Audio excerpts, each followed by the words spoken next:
Hey y'all!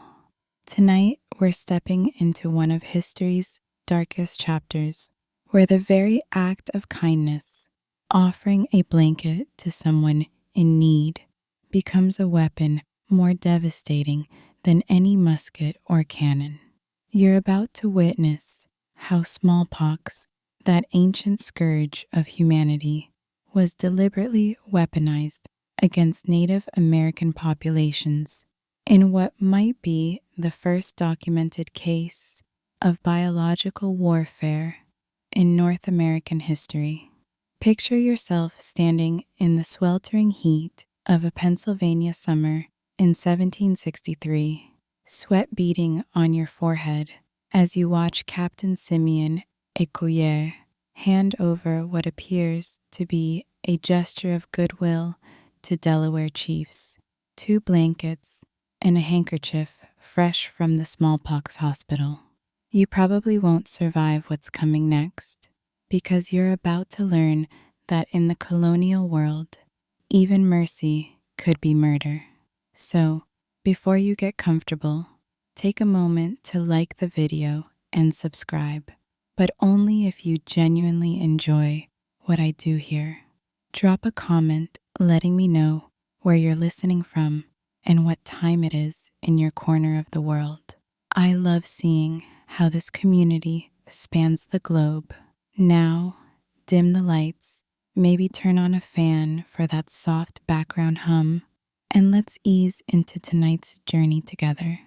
You find yourself transported to the summer of 1763, standing on the banks of the Ohio River, where 3 mighty waterways converge to form what the French called La Belle Rivière, the beautiful river. The air is thick with humidity and tension as you approach Fort Pitt, a British stronghold carved from the wilderness where Pittsburgh now stands. The fort's wooden palisades rise before you like the ribs of some massive beast, and you can already smell the mixture of unwashed bodies, gunpowder, and something else, something sickeningly sweet that makes your stomach turn. This is Pontiac's War, though you won't find that name in any contemporary documents. The conflict erupts across the Great Lakes region as Native American confederations, led by the Ottawa war chief Pontiac, launch coordinated attacks against British forts and settlements.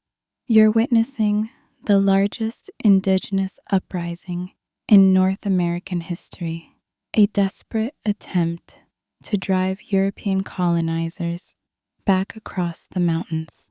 The mainstream historical fact that most people know is that Pontiac's forces captured 8 of the 12 British forts they attacked, a stunning military achievement that sent shockwaves through colonial society. But here's a quirky tidbit that rarely makes it into textbooks. Fort Pitt was originally Fort Duquesne, built by the French, and the British literally built their new fort using stones from the old French foundation. Talk about recycling with attitude, though this particular renovation project would soon become ground zero for biological warfare. As you approach the fort's gates, you notice something unsettling about the guards. Their faces are marked with distinctive scars, pockmarks that tell the story of smallpox survivors. These men have already faced the disease and lived, making them valuable assets in a world where immunity meant the difference between life and death. The irony isn't lost on you. The very scars that mark them as survivors will soon make them complicit in spreading death to others. You slip through the gates and into the fort's cramped interior, where roughly 330 people are packed into a space designed for far fewer. The smell hits you immediately, a cocktail of human waste, rotting food, and the unmistakable stench of sickness. In one corner of the fort, a makeshift hospital houses smallpox patients, their fevered moans echoing off the wooden walls. This isn't just any hospital ward. It's about to become the source of the most calculated act of biological warfare in colonial history. Historians still argue whether the contaminated blankets distributed at Fort Pitt actually caused the subsequent smallpox outbreak among the Delaware, but the intent was crystal clear, and that intent was documented in letters, diary entries, and official correspondence that survive for centuries.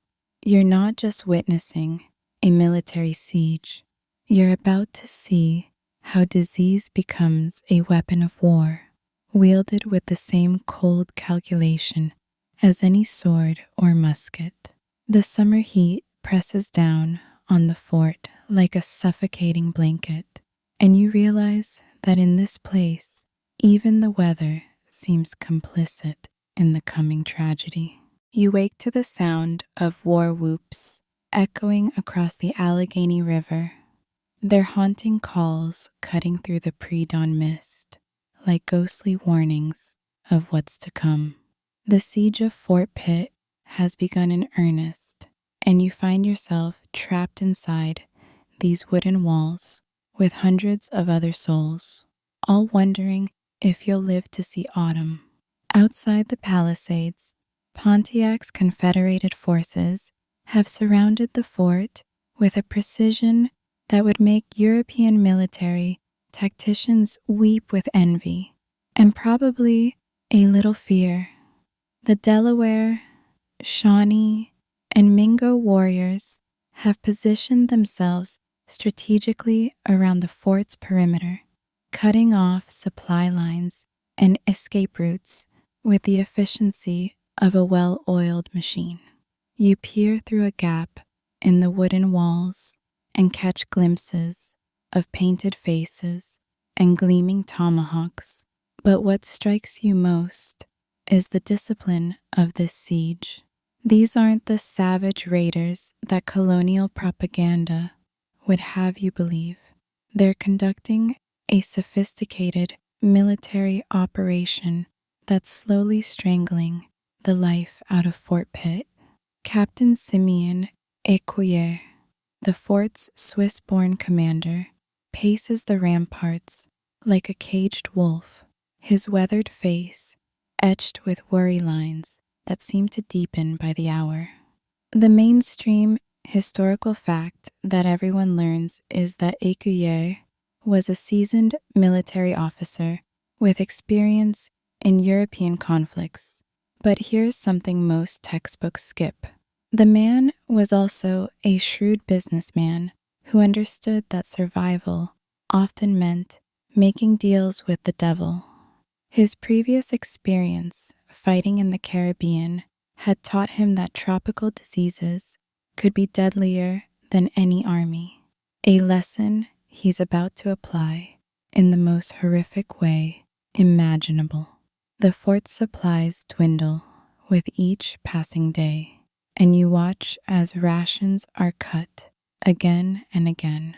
The well water tastes increasingly brackish, and the summer heat turns the cramped quarters into a fetid oven where tempers flare as quickly as the smallpox fever that's already claiming victims in the hospital ward.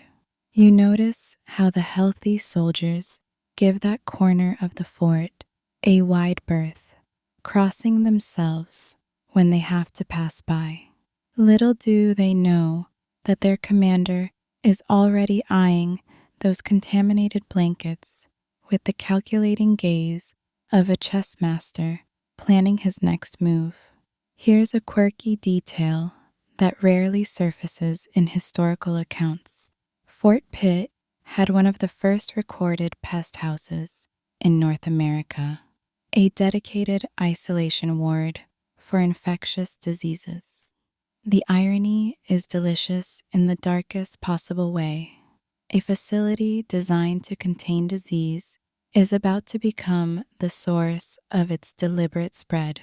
The hospital blankets and linens, soaked with the sweat and pustules of smallpox victims, are being carefully cataloged by Ecuyer's subordinates. They're not planning to burn these contaminated materials as medical protocol would dictate. They're planning to weaponize them. You overhear hushed conversations between officers about gifts for the besieging tribes, and the word sits in your stomach like a stone. In the colonial world, gift giving was a crucial part of diplomatic protocol with Native American tribes, a practice that acknowledged sovereignty and maintained peaceful relations. But Ecuyer is about to pervert this sacred tradition into something monstrous, turning the very language of friendship into a delivery system for death. The siege tactics employed by Pontiac's forces are masterful in their execution. They've cut off the fort's access to fresh meat by driving away game, contaminated the nearby streams to limit clean water sources, and maintained constant psychological pressure through night raids and war cries.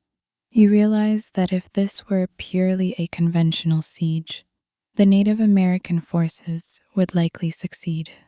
The fort's position, while strategically important, is ultimately indefensible against a determined and well-coordinated enemy. Historians still argue whether Pontiac himself was present at the Fort Pitt siege or directing operations from a distance, but his strategic fingerprints are all over this campaign. The coordination between different tribal groups, the timing of attacks across multiple fronts, and the sophisticated understanding of European military weaknesses all point to a military mind of exceptional caliber. As night falls over the besieged fort, you listen to the sounds of the wilderness reclaiming its territory, owls calling across the water, the rustle of leaves in the summer breeze, and underneath it all, the quiet conversations of warriors planning their next move. You're witnessing the last gasp of British colonial expansion in the Ohio Valley, though you don't know it yet.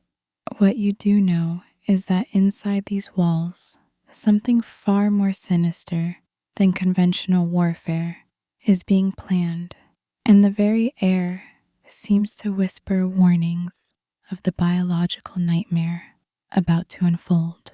You're lying awake on a lumpy straw mattress, the air thick with the scent of sweat and fear, when word spreads through the fort like wildfire. Captain Ecuyer is about to meet with Delaware envoys. You drag yourself to the edge of the parade ground, curiosity outweighing the fatigue that clings to your bones. The fort's officers gather in a tight knot, their faces set in grim lines, and you realize this is no ordinary negotiation. The Delaware chiefs, Turtle's Heart and Mammal Tea, are escorted through the gates, their eyes sharp, their posture dignified despite the hostile stares from the British soldiers. The mainstream historical fact is that on June 24th, 1763, these chiefs entered Fort Pitt under a flag of truce, seeking to negotiate a peaceful resolution, or at least some food and supplies for their starving people. But here's a quirky twist. Captain Ecuyer, ever the pragmatist, greets them with gifts drawn straight from the smallpox hospital. 2 blankets and a silk handkerchief, items that in any other context might be tokens of goodwill, are handed over with a smile that doesn't quite reach his eyes. You watch as the chiefs accept the gifts, unaware that they're holding what amounts to a biological time bomb. The blankets are soft to the touch, but you know what lurks within their fibers: tiny, invisible agents of death. The smallpox virus, variola major, can survive for weeks on contaminated fabric, waiting patiently for a new host. You catch a whiff of the linen's peculiar, musty odor and shudder, knowing that this gift is a calculated act of war. Écuyer's diary will later record the transaction with chilling nonchalance. Out of our regard to them, we gave them 2 blankets and a handkerchief out of the smallpox hospital. I hope it will have the desired effect.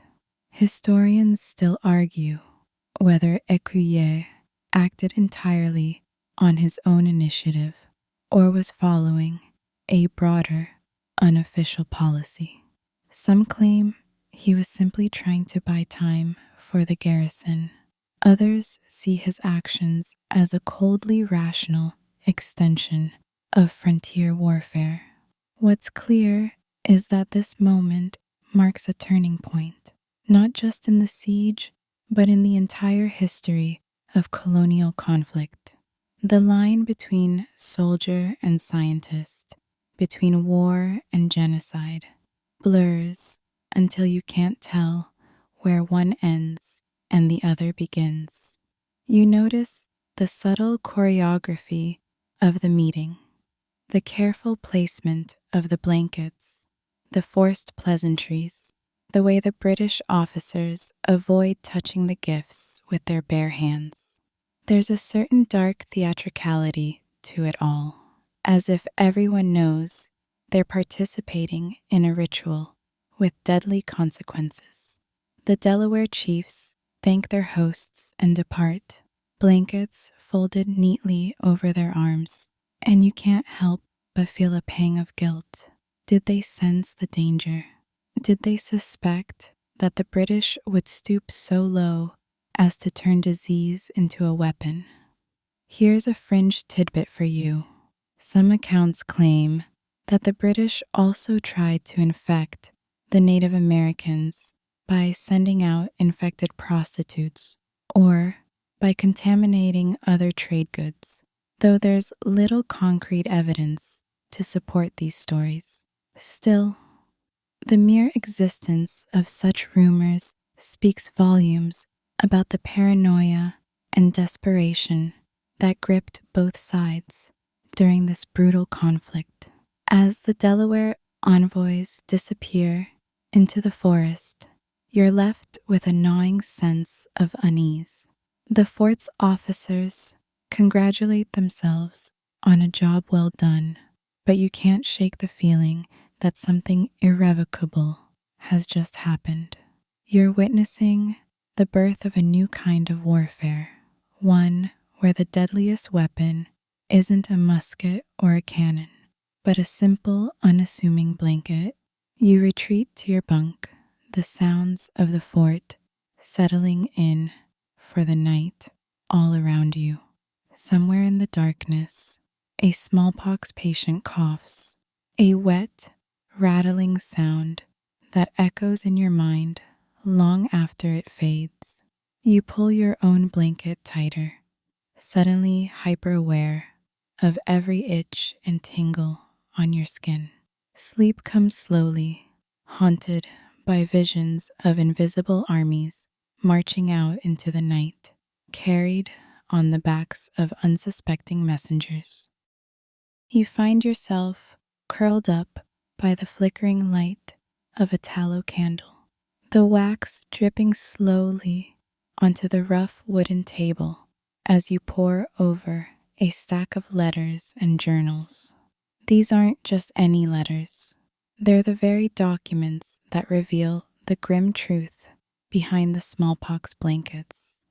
You read the correspondence between General Jeffrey Amherst, commander of British forces in North America, and Colonel Henry Bouquet, his trusted subordinate.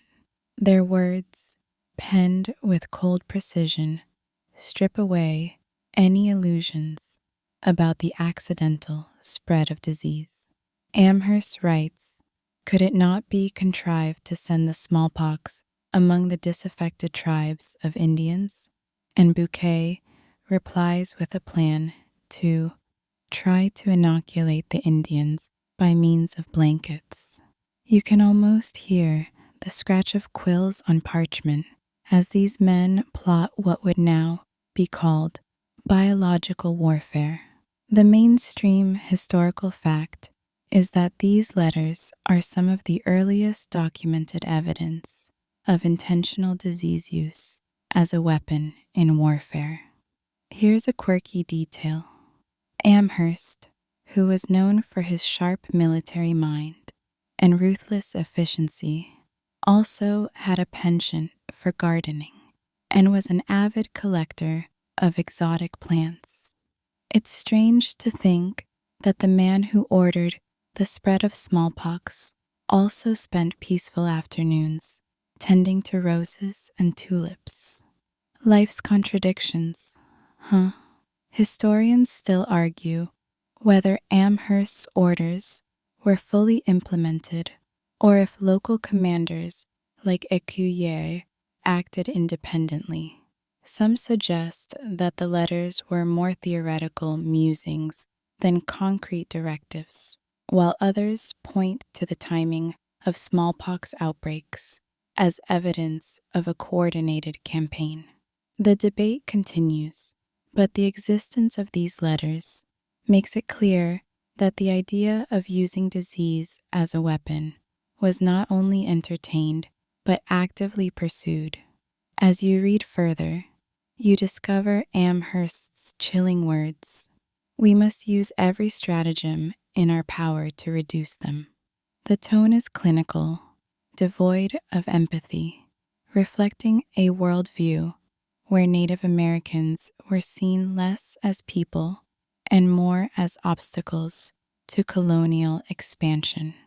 The letters reveal a mindset that justified any means to an end, no matter how morally repugnant.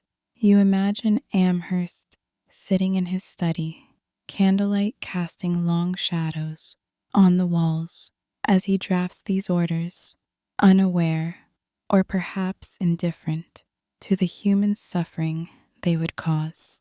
The contrast between his genteel surroundings and the brutal content of his letters is jarring, a reminder that evil often wears a civilized face. Here's a fringe tidbit. Some historians speculate that Amherst's enthusiasm for biological warfare was influenced by earlier European practices during the Siege of Kaffa in the 14th century, where plague-infected corpses were allegedly catapulted into the city. Whether this is true or not, it shows how ideas of using disease as a weapon have ancient roots. You close the letters and lean back, the weight of their contents pressing down on you. The flickering candle casts dancing shadows, and you can almost hear the whispers of those who never survived the smallpox wars, voices silenced but not forgotten. This correspondence isn't just ink on paper, it's a testament to a dark chapter in colonial history that still echoes today. You're jolted awake by the memory of those letters, and suddenly you're keenly aware of the invisible world swirling around you. The air feels heavier, as if each breath you take carries secrets too small to see, but powerful enough to change history. You're about to get a crash course in the science of smallpox, the real villain of tonight's story, hiding in plain sight on every thread and surface. Smallpox, or variola major, is a virus so infamous that it's been called humanity's oldest biological nemesis. The mainstream historical fact: smallpox killed more people than any war, famine, or natural disaster in recorded history, hundreds of millions, if you're counting. Its symptoms start innocently enough: a fever, aches, maybe a headache, the kind of thing you'd blame on a bad night's sleep or a drafty window. But then come the pustules, angry, fluid-filled blisters that erupt across your skin, leaving scars that last a lifetime if you're lucky enough to survive. You run your fingers across the rough wool of your blanket, suddenly aware that something so soft could harbor something so deadly. Here's a quirky tidbit. Smallpox is one of the few viruses that can survive for weeks, sometimes even months, on fabric. That means a blanket from a sick bed could become a biological time capsule, waiting for its next victim. You wonder if the British officers at Fort Pitt knew this, or if they were just rolling the dice in a desperate gamble. Historians still argue whether the smallpox outbreak that ravaged native communities after the siege was directly caused by those infamous blankets, or if the disease would have spread anyway, given the crowded, unsanitary conditions of the era. Some say the British just sped up the inevitable. Others insist the act was a turning point, a deliberate escalation in the cruelty of colonial warfare. Either way, you're left marveling at the sheer power of something you can't even see. You try to picture the virus itself, a tiny, brick-shaped particle, invisible to the naked eye but mighty enough to topple empires. The virus enters through your respiratory tract, hitching a ride on a droplet of spit or dust, and then it gets to work. It hijacks your cells, turning them into factories for more viruses, and before you know it, you're contagious. You could be spreading smallpox for days before you even realize you're sick. It's a stealth operation worthy of any spy novel. Here's a fringe tidbit to keep you up at night. Some early doctors believed smallpox could be spread by bad air or even by looking at a sick person. While that's not quite true, the real danger was even sneakier: tiny droplets, contaminated objects, and the close quarters of forts and villages. The fort's pest house, meant to contain the disease, was more like a launching pad, sending invisible invaders out into the world with every cough and sneeze. You think about how different your odds are compared to the people outside Fort Pitt's walls. Native Americans had never encountered smallpox before Europeans arrived, so their immune systems were unprepared. Mortality rates soared, sometimes wiping out entire villages in a matter of weeks. The British soldiers, many of whom had survived childhood outbreaks, bore scars as badges of immunity, while the Delaware, Shawnee, and other tribes faced a nightmare for which there was no defense. You shiver, not from the cold, but from the realization that in this war, victory doesn't come from bravery or skill, but from the random, ruthless efficiency of a virus. The Science of Smallpox isn't just a chapter in a medical textbook. It's the engine driving the darkest strategies of colonial conquest. You pull your blanket tighter, half wishing you could scrub it clean with boiling water and lie. But in this world, knowledge is your only shield, and even that feels paper thin. You wake to the sound of footsteps shuffling past your bunk, the morning sun barely filtering through the cracks in the timber walls.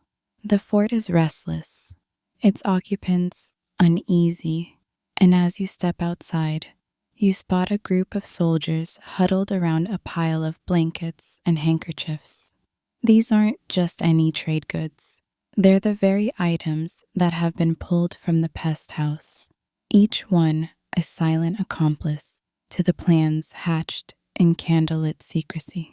You watch as the soldiers handle the linens with a mix of caution and distaste, using sticks and gloved hands to avoid direct contact.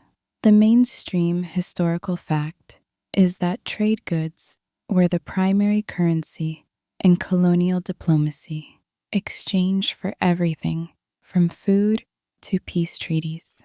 Blankets, in particular, were prized by native communities for their warmth and utility. But today, these goods are more than just bartering chips.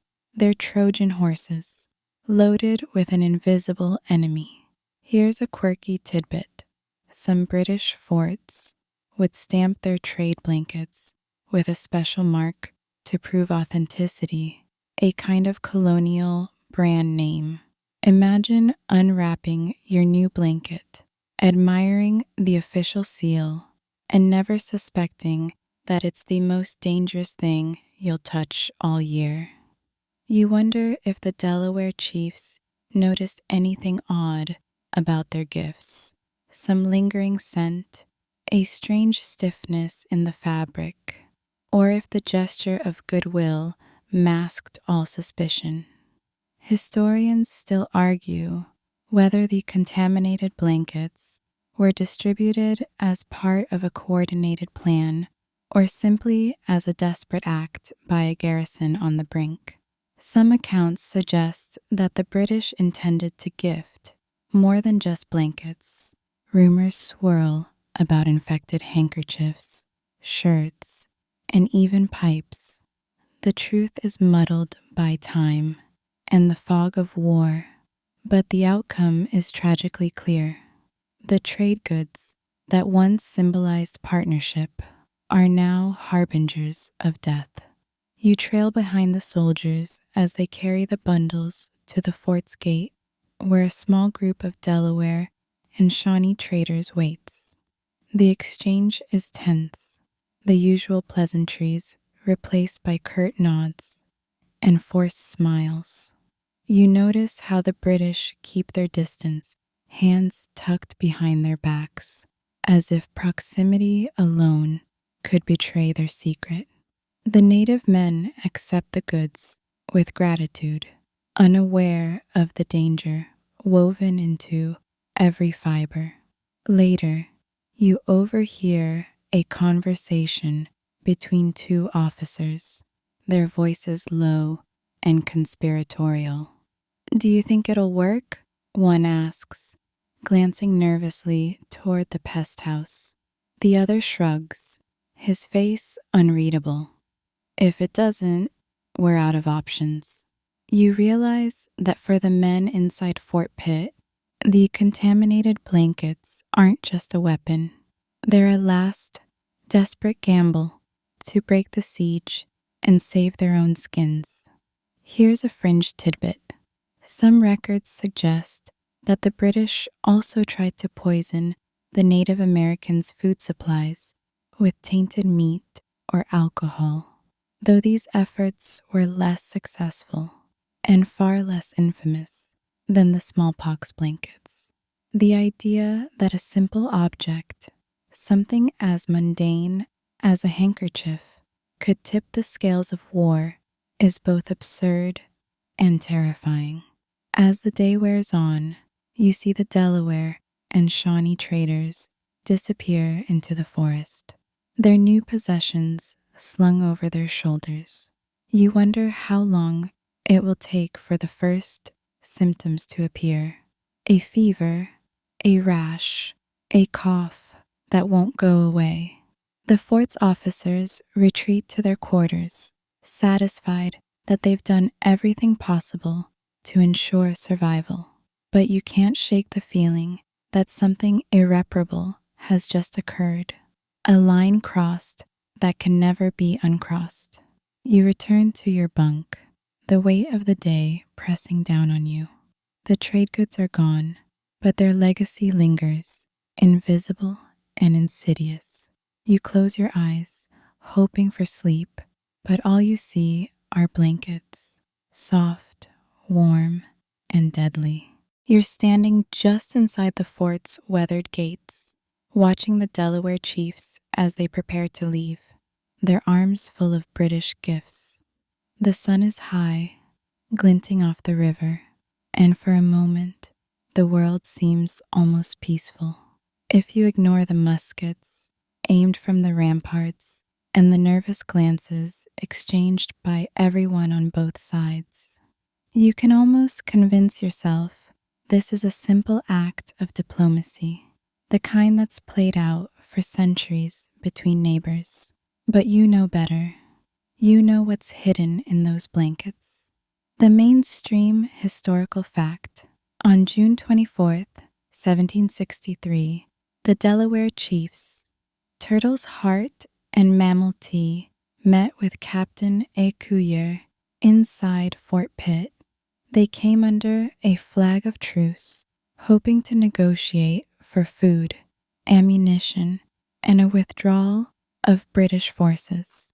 Instead, they left with 2 blankets and a handkerchief from the smallpox hospital, along with a promise that the British would remember their friendship. The irony is so thick you could cut it with a tomahawk. You watch the chiefs as they walk back toward their camp, the gifts tucked under their arms. There's a brief pause as they turn to thank Écuyer, who offers a stiff, almost apologetic nod. You wonder if the chiefs sense anything amiss. Do they notice the way the British officers stand a little too far away, or the way the guards avoid eye contact? Or do they chalk it up to the tension of the siege, the exhaustion etched into every face? Here's a quirky tidbit. In many native cultures, gift-giving was more than just a diplomatic nicety. It was a sacred act, a way to bind communities together and ensure mutual respect. To receive a gift was to accept a relationship, a web of obligations and trust. You can't help but marvel at the twisted genius of weaponizing this tradition, turning a symbol of peace into a delivery system for death. Historians still argue whether the Delaware chiefs ever realized the true nature of the gifts they received. Some oral histories suggest that suspicion grew quickly as illness spread through the camp, while others claim the connection was never made. The British, for their part, seemed content to let the disease do its work, recording the transaction in matter-of-fact diary entries and moving on to the next crisis. You trail the chiefs in your mind's eye as they return to their people, the blankets soon to be shared among families, the handkerchief perhaps given to a child or an elder. The first symptoms might not appear for days. A fever here, a cough there, nothing to suggest the catastrophe about to unfold. By the time the rash appears, it's already too late. The disease spreads quickly in the close-knit community, moving from person to person with ruthless efficiency. Here's a fringe tidbit. Some accounts claim that the British also distributed contaminated rum or tobacco, hoping to increase the odds of infection. Whether or not these stories are true, they speak to the atmosphere of suspicion and fear that gripped both sides during the siege. Every gesture, every gift became a potential threat. You return to the fort, where the officers are already congratulating themselves on their cleverness. but you can't help but feel a chill, as if the very walls are whispering warnings. The act may have been simple, but its consequences will ripple outward, touching lives far beyond the reach of muskets or cannons. You realize, with a sinking heart, that the real battle has only just begun, and that you, like everyone else caught in this web, are powerless to stop what's coming. You find yourself staring beyond the battered walls of Fort Pitt, your mind wandering with the wind as it snakes through the dense forest and ripples across the rivers. The world outside is vast, and the story of weaponized smallpox doesn't end at the edge of this besieged outpost. Word travels fast, sometimes faster than the disease itself, and soon whispers of the British gift begin to echo through neighboring villages and rival forts. You sense the ripple effect, like a stone dropped in a pond, spreading consequences far beyond what anyone inside Fort Pitt could have imagined. The mainstream historical fact, the use of smallpox as a weapon, wasn't unique to Fort Pitt. During Pontiac's War, outbreaks followed the paths of trade and conflict, devastating native communities throughout the Ohio Valley and Great Lakes region. Some historians trace the spread of smallpox from Fort Pitt to villages hundreds of miles away, carried by traders, refugees, and the very blankets meant to bring comfort. The British military, meanwhile, kept up their policy of gifting goods, sometimes with sinister intent, sometimes simply as a matter of routine, never fully acknowledging the havoc they'd unleashed. Here's a quirky tidbit. Some French traders, caught between the warring sides, tried to warn native communities about the dangers of British trade goods. In one account, a Frenchman is said to have shouted, "Don't take their blankets," as he fled a burning outpost. It's one of those moments that's almost too cinematic to believe, but it captures the desperation and confusion of the era. Historians still argue whether the outbreaks that followed were directly caused by the contaminated blankets, or if they were inevitable, given the crowded conditions and constant movement of people during the war. Some scholars point out that smallpox was already present in the region, and the chaos of war only accelerated its spread. Others insist that the deliberate distribution of infected goods marked a new, more sinister phase in colonial conflict, a moment when disease became as much a weapon as the musket or the axe. You picture the disease fanning out from Fort Pitt, carried by unsuspecting hands and hopeful hearts. A trader heads north to Detroit, his pack heavy with British gifts. A family flees a burning village, clutching their only possessions. A council fire is called, and blankets are shared among the gathered tribes. Each act of kindness, each attempt at survival, becomes a link in a deadly chain. Here's a fringe tidbit. Some native communities tried to fight back against the invisible enemy. They burned contaminated goods, isolated the sick, and held purification rituals in hopes of driving out the disease. In some cases, these measures slowed the spread, but more often, the virus moved faster than hope could keep up. The sense of helplessness was overwhelming, and stories of entire villages disappearing into silence became all too common. You realize that what happened at Fort Pitt was just the spark. The real fire, the epidemic, would rage across the land, reshaping the balance of power and leaving scars that would last for generations. The British, for their part, would later claim victory, but you know better. You know that in this war, there were no true winners, only survivors, and far too many lost.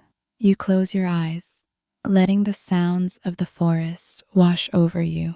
Somewhere out there, another campfire burns, another story is told, and the legacy of those deadly gifts continues to unfold, far beyond the reach of any fort or flag. You drift across the ocean now, carried by the slow, creaking rhythm of a wooden ship, the salty air stinging your face as you sail toward a distant shore. It's 1789, and you're approaching the coast of New South Wales, where the British First Fleet has just anchored in Sydney Cove. You might think you've left the horrors of smallpox warfare behind in North America, but history, it seems, likes to recycle its worst ideas. The specter of smallpox is about to haunt another continent, and you're here to witness the devastation unfold all over again. The mainstream historical fact: in the first year of British colonization, a catastrophic smallpox epidemic swept through the Aboriginal communities around Sydney. Within months, an estimated 70% of the local population perished, their villages left eerily silent, the survivors too few to bury the dead. The British colonists, mostly convicts and Marines, watched as the disease did what their muskets and bayonets could not: clear the land for settlement with chilling efficiency. Here's a quirky tidbit. The British brought variola's matter, scabs and pus from smallpox sores, intending to use it for variolation, an early form of vaccination for their own people. But whether by accident or design, this biological insurance policy became a weapon of mass destruction. Some say the disease escaped from the colonists' medical kits. Others whisper that it was deliberately unleashed to weaken Aboriginal resistance. The debate is as murky as the harbor water at low tide. Historians still argue whether the First Fleet's officers intentionally spread smallpox among the Aboriginal people. Some point to diary entries describing the distribution of blankets and handkerchiefs to local leaders, eerily reminiscent of Fort Pitt. Others note that smallpox could have arrived with Makassar fishermen from Indonesia, or even with French explorers. The truth, as always, is tangled in conflicting testimonies and the fog of colonial ambition. You step ashore, the sand cool beneath your feet, and see the first signs of the epidemic: abandoned canoes, empty camps, and the distant wail of survivors mourning their kin. The disease moves faster than any ship, leaping from village to village, leaving devastation in its wake. The British, for their part, record the deaths with clinical detachment, noting how the natives disappear daily and how the country is left open for our use. Here's a fringe tidbit. Some Aboriginal oral histories claim that the colonists left poisoned food and contaminated water for the local people, acts of cruelty that went unrecorded in official logs. Whether or not these stories are true, they reflect the deep mistrust, and trauma that linger to this day. A legacy of violence that cannot be washed away by time or tide. You wander the empty shoreline, the cries of seabirds mingling with the memories of those lost. The land feels haunted, the air heavy with sorrow. You realize that the story of smallpox as a weapon isn't just a chapter in one nation's history. It's a global tragedy, repeated wherever power and prejudice collide. The lessons of Fort Pitt echo across oceans, a grim reminder that some wounds never truly heal. As night falls, you sit by a dying fire, the stars wheeling overhead. You wonder if anyone, centuries from now, will remember the names of those who vanished, or if their stories will fade like footprints in the sand. The waves whisper their answer, soft, relentless, and impossible to ignore. You find yourself sitting cross-legged on the packed earth of a village clearing. The night air alive with the crackle of a communal fire. The faces around you are illuminated by the flickering flames. Elders, children, mothers, and warriors, each marked by the stories of their people. Here, far from the written records of British officers and colonial governors, you listen as the survivors speak. Their voices are soft, sometimes trembling, but they carry the weight of memory that no history book can truly capture. The mainstream historical fact: countless Native American oral histories recount the devastation wrought by smallpox, describing entire families and clans lost in a matter of weeks. These stories, passed down through generations, tell of villages abandoned, rivers running silent, and the deep grief that settled over the land like a heavy fog. For many, the disease was seen not just as a physical affliction, but as a spiritual attack, an enemy that struck without warning or mercy. Here's a quirky tidbit. In some tribes, smallpox was given a name that translated roughly to the face eater or the ghost that scars. The survivors bore the marks of the disease not only on their bodies, but in their songs, dances, and ceremonies. Some communities believed that the spirits of the dead lingered, unable to rest because their passing was unnatural, their lives stolen by a weapon they could not see. You listen as an elder recounts the day the sickness arrived, carried by a trader who had once been a friend. The symptoms began with a fever, then the telltale rash, and soon the village was filled with cries of pain and mourning. The healer tried every remedy, herbs, steam baths, prayers, but nothing could stop the invisible tide. The elder's voice cracks as she describes, bearing her own children, wrapping them in blankets that had once meant warmth and safety.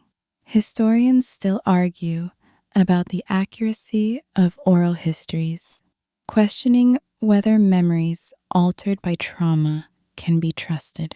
But as you sit by the fire, you realize that these stories hold truths deeper than any official report. They capture the fear, the confusion, and the sense of betrayal that came when gifts of friendship became instruments of destruction. Here's a fringe tidbit. Some oral traditions speak of a prophecy, a warning that outsiders would bring a great sickness. Whether this was a later addition or a genuine memory is impossible to say, but it shaped how many communities responded to future epidemics, sometimes with isolation, sometimes with desperate attempts to appease the spirits they believed had been angered. You watch as the fire burns low, the embers glowing like distant stars. The survivors sing a morning song, their voices rising and falling in a rhythm as old as the land itself. You feel the weight of their loss, the resilience in their sorrow, and the quiet determination to remember what others would rather forget. As you drift towards sleep, you understand that history isn't just written in books. It's carried in the hearts and voices of those who lived it. The legacy of the smallpox wars endures, not just in scars and statistics, but in the stories told around fires like this one.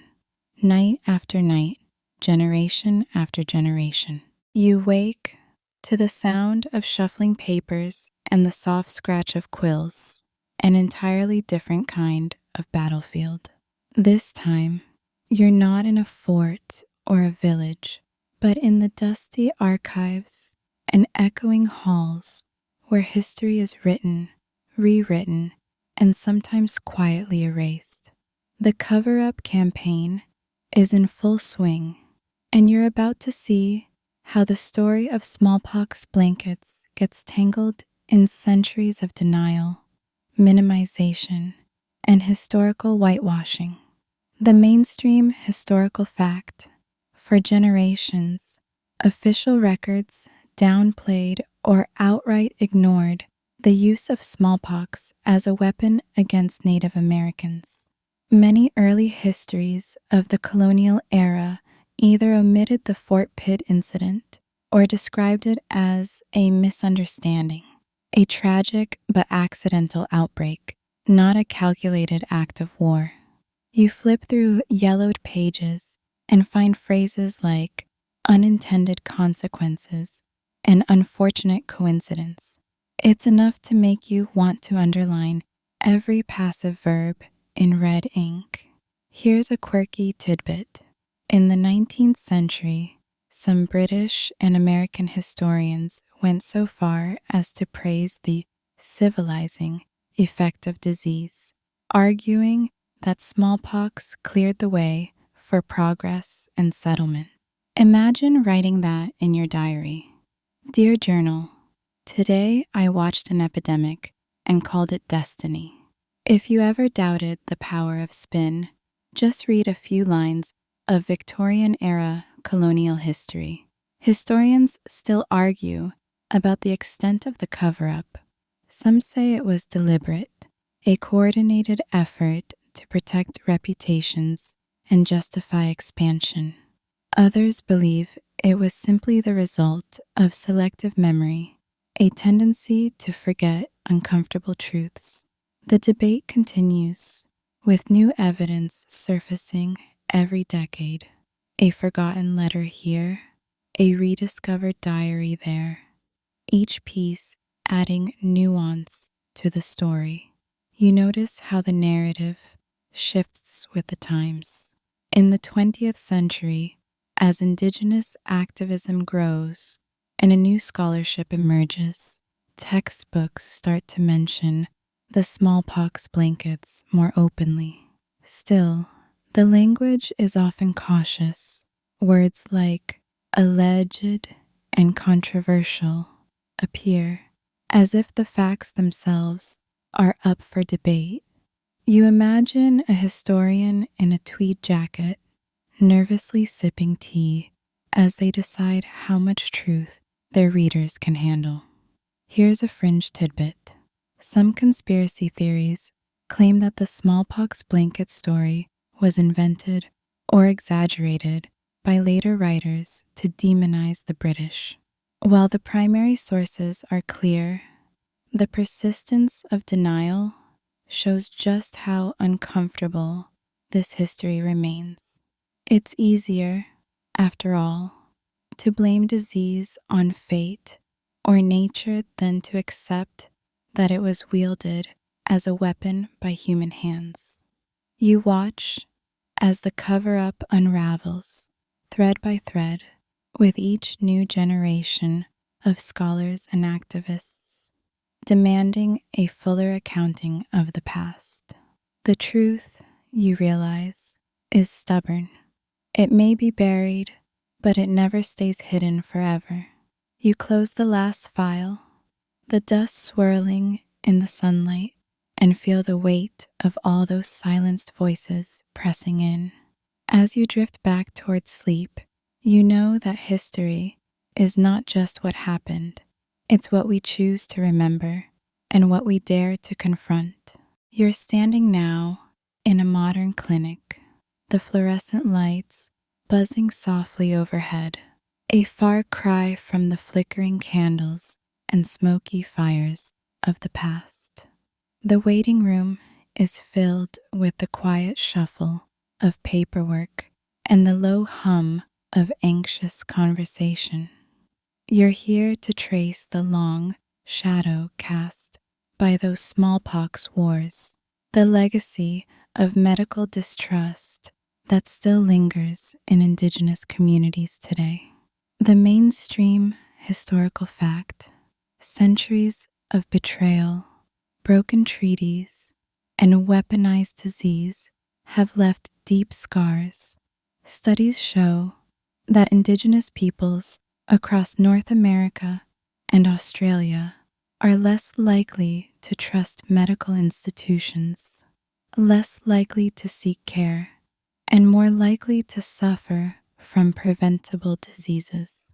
The echoes of those gifts at Fort Pitt can be heard every time a patient hesitates before rolling up their sleeve for a vaccine, or questions whether a doctor truly has their best interests at heart. Here's a quirky tidbit. In some Native communities, traditional healers still play a central role in healthcare, blending herbal remedies, sweat lodges, and ceremony with modern medicine. It's not uncommon to see a stethoscope and a sage bundle on the same table, a quiet act of resistance against a system that once saw Indigenous bodies as expendable. Historians still argue about the direct line from colonial biological warfare to today's health disparities. Some say the connection is clear, a legacy of trauma, mistrust, and systemic neglect. Others point out that poverty, forced relocation, and cultural erasure have all played their parts. But for many Indigenous families, the story is personal. A grandparent who remembers being turned away from a hospital, a parent who warns their children to be careful what they accept from outsiders. You watch as a nurse calls the next patient, her smile warm, but her eyes tired. You see the hesitation in the patient's step, the way they glance at the door before sitting down. The legacy of smallpox isn't just a story from the past. It's alive in every moment of doubt, every question about who is truly safe and who is not. Here's a fringe tidbit. During the COVID-19 pandemic, some Indigenous communities were among the first to lock down, drawing on ancestral memories of epidemics past. We remember what happened with smallpox, one elder said, and we're not going to let history repeat itself. Sometimes the best defense is remembering the worst offense. You leave the clinic, the automatic doors sliding shut behind you.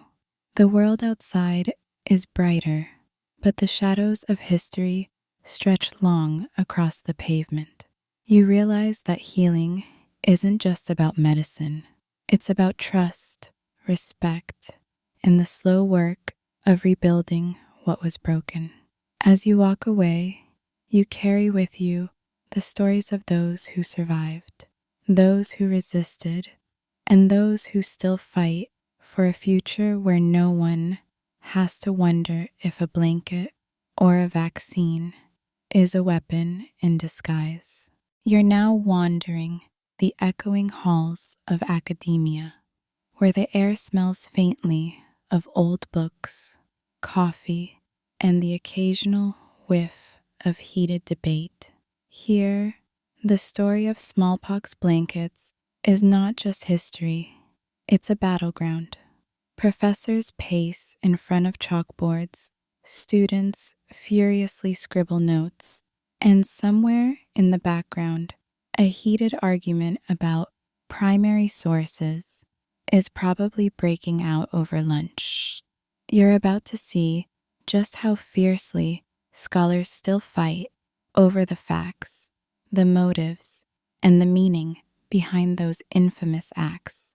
The mainstream historical fact, the Fort Pitt incident, is one of the most cited and most contested examples of biological warfare in colonial North America.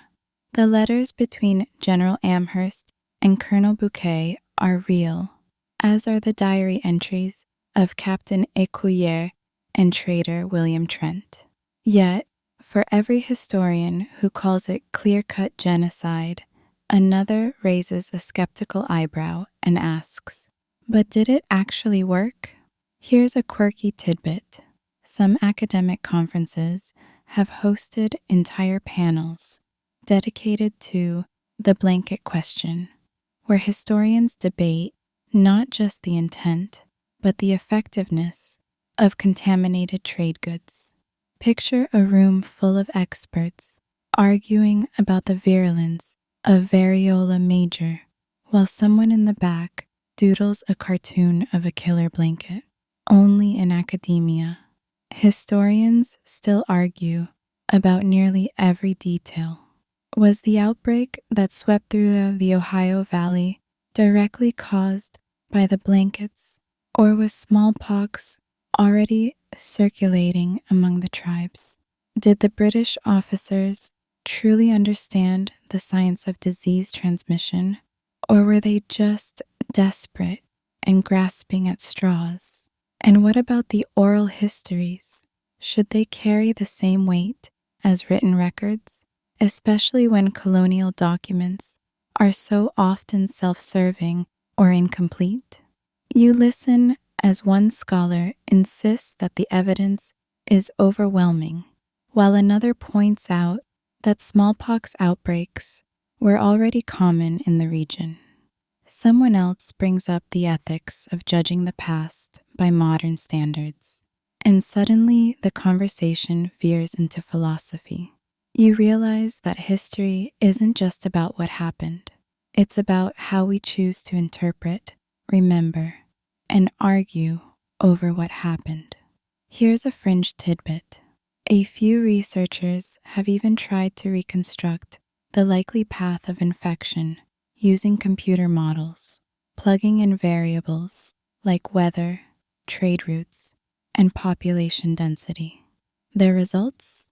Still inconclusive. The past, it seems, is as slippery as a bar of soap in a frontier bathhouse.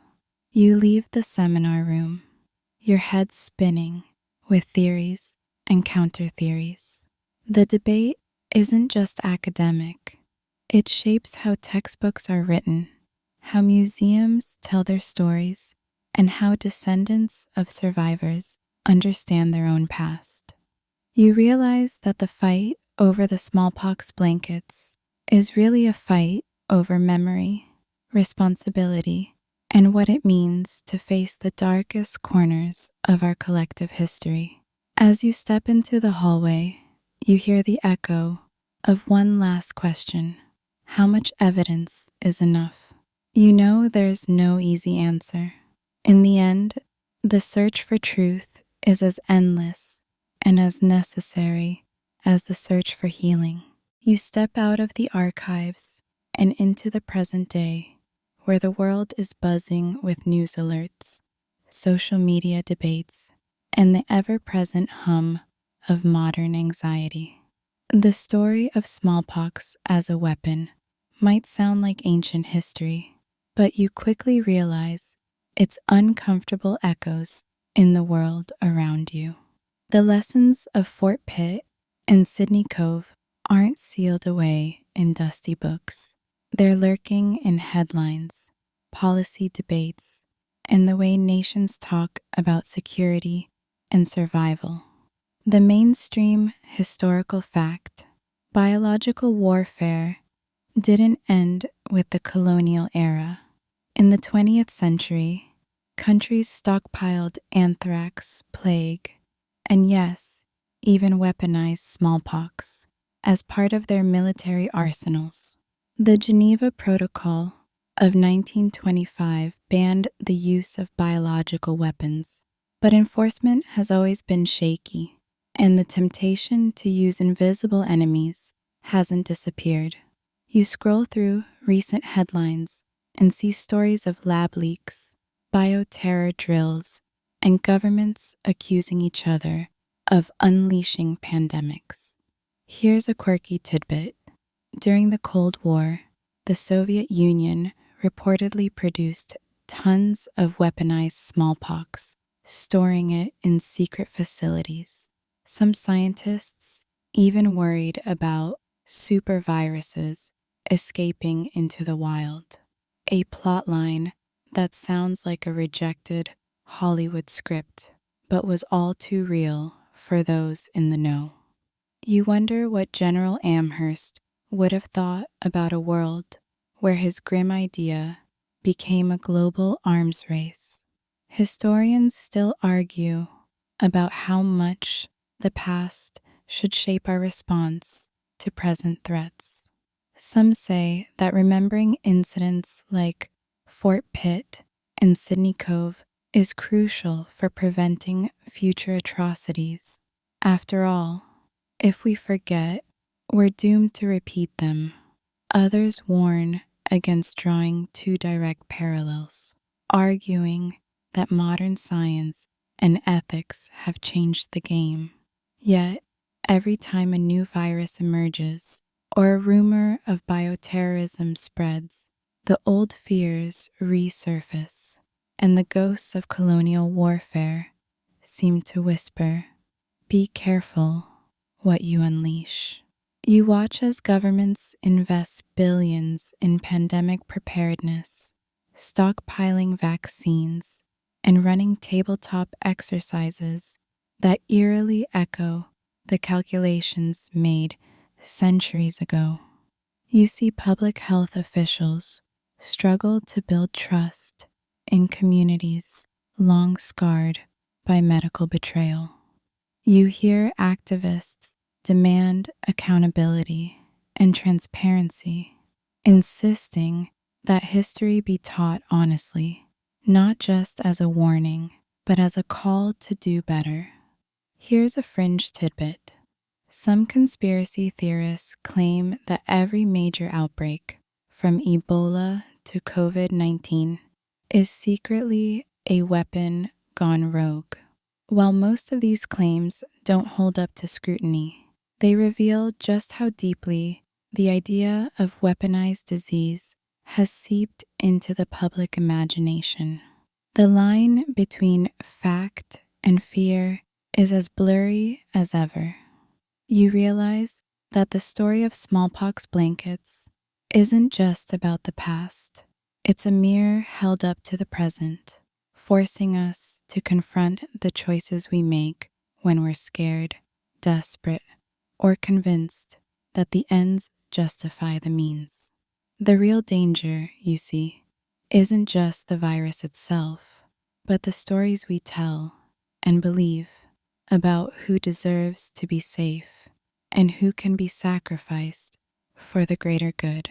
As you turn off your phone and settle in for the night, you wonder, have we really learned from history, or are we just waiting for the next invisible enemy to arrive? You find yourself back in the quiet of your own thoughts, the noise of the world fading as you reflect on everything you've witnessed tonight. The story of the smallpox wars isn't just a tale of disease and deception.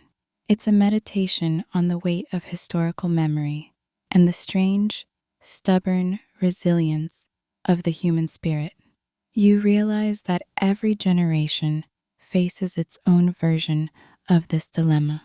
Do we confront the ugly truths of our past, or do we sweep them under the rug and hope no one notices the lumps? The mainstream historical fact, the Fort Pitt incident, and its aftermath remain a touchstone for discussions about genocide, colonialism, and the ethics of war. Museums, textbooks, and documentaries now grapple openly with the evidence, sometimes sparking outrage, sometimes sparking healing. In recent years, more communities have called for official apologies, reparations, and public memorials to honor those lost to biological warfare. The story is no longer hidden. It's being retold, reclaimed, and re-examined. Here's a quirky tidbit. Some artists have created quilts and textile art inspired by the smallpox blankets, transforming symbols of death into acts of remembrance and resistance. A patchwork of memory, stitched together by hands determined to turn pain into beauty. It's a reminder that even the darkest stories can be rewoven into something that helps us heal. Historians still argue about how best to remember these events. Should we focus on the suffering or on the resilience? Should we teach children about the horrors or about the hope that followed? The debates rage on, but you realize that memory itself is an act of resistance, a refusal to let cruelty have the last word. You picture the faces of those who survived, the elders who kept the stories alive, the healers who blended old wisdom with new medicine, the artists who turned tragedy into testimony. Their legacy is more than scars and statistics. It's the quiet, stubborn insistence that the truth matters, even when it hurts. You take a deep breath, letting the weight of history settle gently around you. The world is quieter now, the lessons of the past whispering softly in your ear. You know you can't change what happened, but you can choose to remember, to honor, and to carry these stories forward, one gentle step at a time. Let your breath slow as the story's final echoes drift away. The shadows of the past, with all their pain and complexity, begin to soften at the edges, fading gently into the background. You're left with the hush of memory, a quiet, steady presence that asks nothing more than your attention and your care.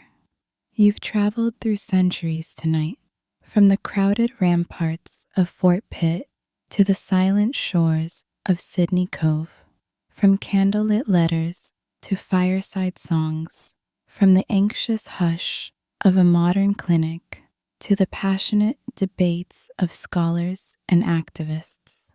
Each step has revealed not just the darkness of what humans are capable of, but the light that endures in those who remember, who resist, and who heal.